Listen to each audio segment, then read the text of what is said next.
Ассалаумағалейкум ағайын. Бүгін бізде қуанышты күн. Құдай қаласа өзіміздің адамдығымызды, ағалығымызды атқаруға балалар үйіне келе жатырмыз.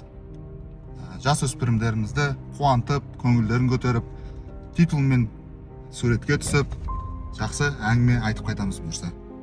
Балалар үйінің 150 тәрбиеленушісі қазір осы таудың бөктерінде лагерде демалып жатыр екен.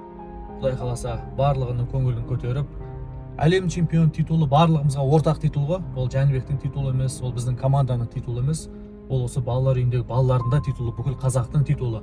Сол титулды ұстатып, көрсетіп, бірге суретке түсіріп, мотивация беріп, үлкен белестерге жетуге құштарландырып қайтсақ деген ниет қой. Не деген ұлдар,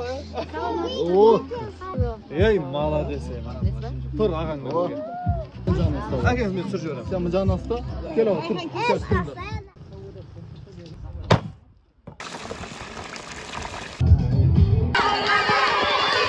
Давай.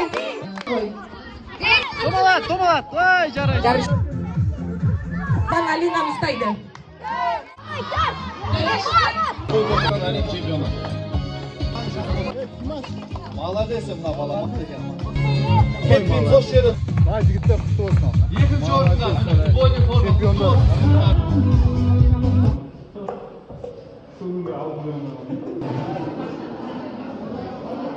Мақсат қойыңыздар. Сол мақсатқа жұмыс істеңіздер. Сіздер біздің Қазақстанымыздың болашағысыздар. Кішігірім әңгіме болады, сұрақ жауап болады, одан кейін 200 балдыздақ келе жатыр. Келесін. Кеттік, міне. Шаттық тобы, жас ұлан тобы.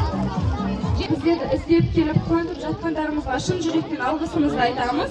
Біздер сіздің Қазақстан Республикасының спорт әлеміне, бүкіл дүние жүзіне мықты спорт екеніңізді таныта отырып, бізді бүкіл әлемге таныттыңыз.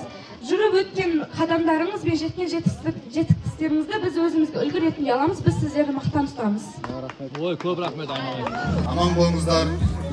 Жаздың жылы кезінде кездесіп, тағы да жүздесіп әңгіме айтамыз. Кейін мен Юлия қыздар арасында тұрмын. Жақсы ма?